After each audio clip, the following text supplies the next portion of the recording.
ఆలీ ఇమ్రాన్.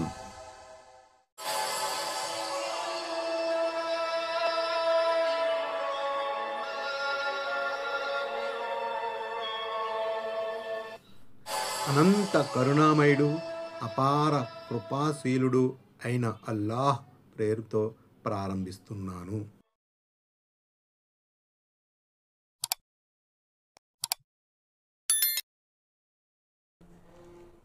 आयत नंबर 101 वकैफ तकफुरून वअंतुम तुतला अलैकुम आयातुल्लाहि वफीकुम रसूलुहु वमन यअतसिम बिल्लाहि फ़क़द हुदिय इला सिरातिन मुस्तक़ीम. ఆయత నంబర్ 101. మీకు అల్లాహ్ ఆయతులు వాక్యాలు చదివి వినిపిస్తుండగా ఆయన ప్రవక్త సల్లల్లాహు అలైహి వసల్లం మీ మధ్యనుండగా మీరు అవిశ్వాసానికి ఎలా పాల్పడగలరు? ఎవరు అల్లాహ్ ధర్మంను గట్టిగా పట్టుకున్నాడో నిస్సందేహంగా అతడు రుజుమార్గం వైపు దర్శకత్వం వహించినట్లే.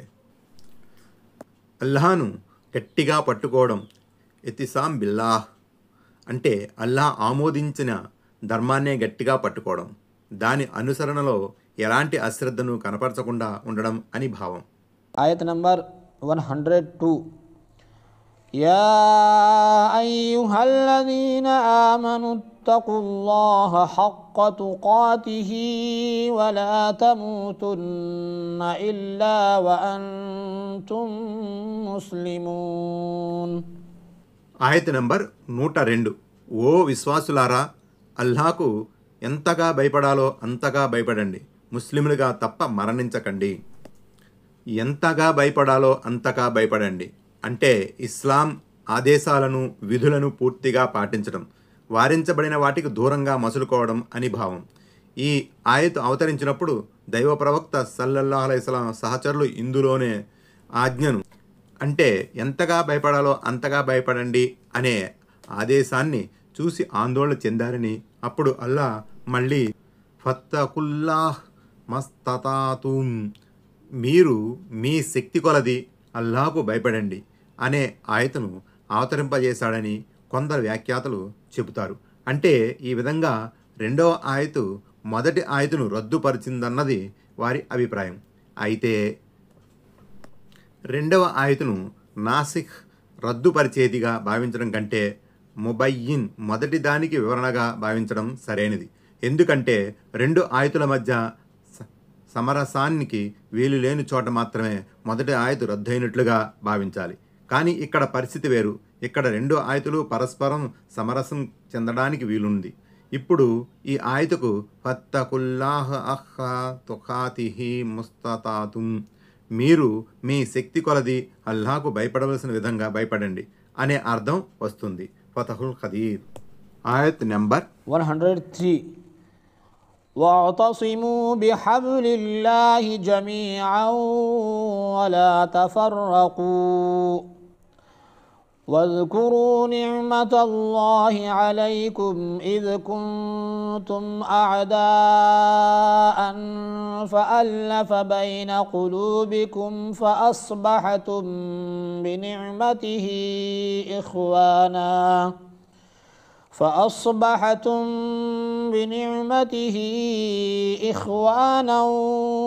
وكنتم على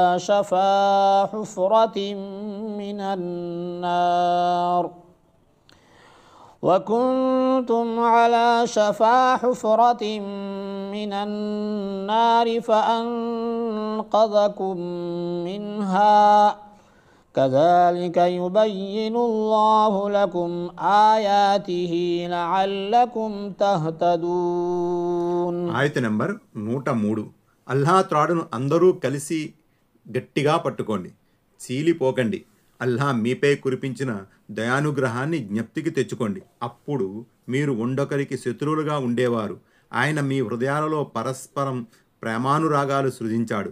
దాంతో ఆయన అనుగ్రహం వల్ల మీరు ఒకరికొకరు అన్నదమ్ములుగా మారారు. మీరు అగ్నిగుండం ఆఖరి అంచులకు చేరుకోగా ఆయన మిమ్మల్ని దాని నుంచి కాపాడాడు. మీరు సన్మార్గం పొందాలని ఈ విధంగా అల్లా మీకు తన సూచనను విశదపరుస్తున్నాడు.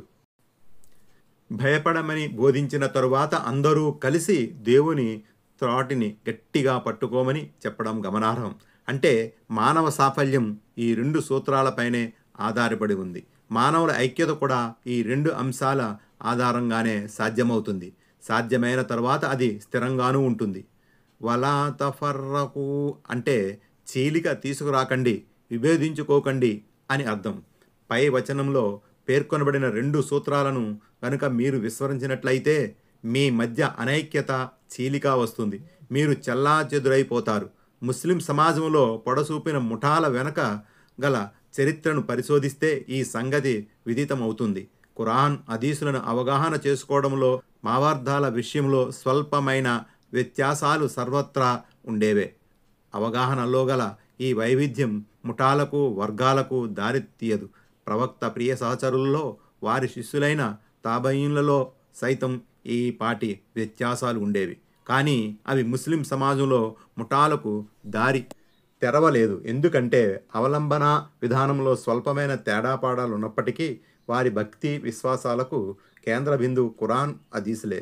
అయితే రాను రాను వ్యక్తి ప్రాముఖ్యం పెరిగిపోయింది. వ్యక్తి పట్ల గల అభిమానం అతిశయిల్లి రాగాన పడింది. ఆ రాగానికి అభిమానులు తానం కూడా తోడై ఫలితంగా మతావలంబనంలో ఆయా వ్యక్తుల ప్రాధాన్యత ఇచ్చిన అభిమతం ఎనలేని ప్రాచుర్యం పొందింది. వారి పేర్లతో ముఠాలు, వర్గాలు, ఆ వ్యక్తులు నొక్కి వక్కాణించిన దృక్పథం, వారి విచారధార ఉంది చూశారు. అది ప్రథమ స్థానాన్ని ఆక్రమించుకోగా వారి అభిమానులు దైవం మరియు దైవ ప్రవక్త ప్రవచనాలను ద్వితీయ స్థానానికి దిగదార్చారు. దాంతో ముస్లిం సమాజంలో చీలికల పర్వం మొదలైంది. ఈ చీలికలు దినదిన ప్రవర్ధమానమైనాయి.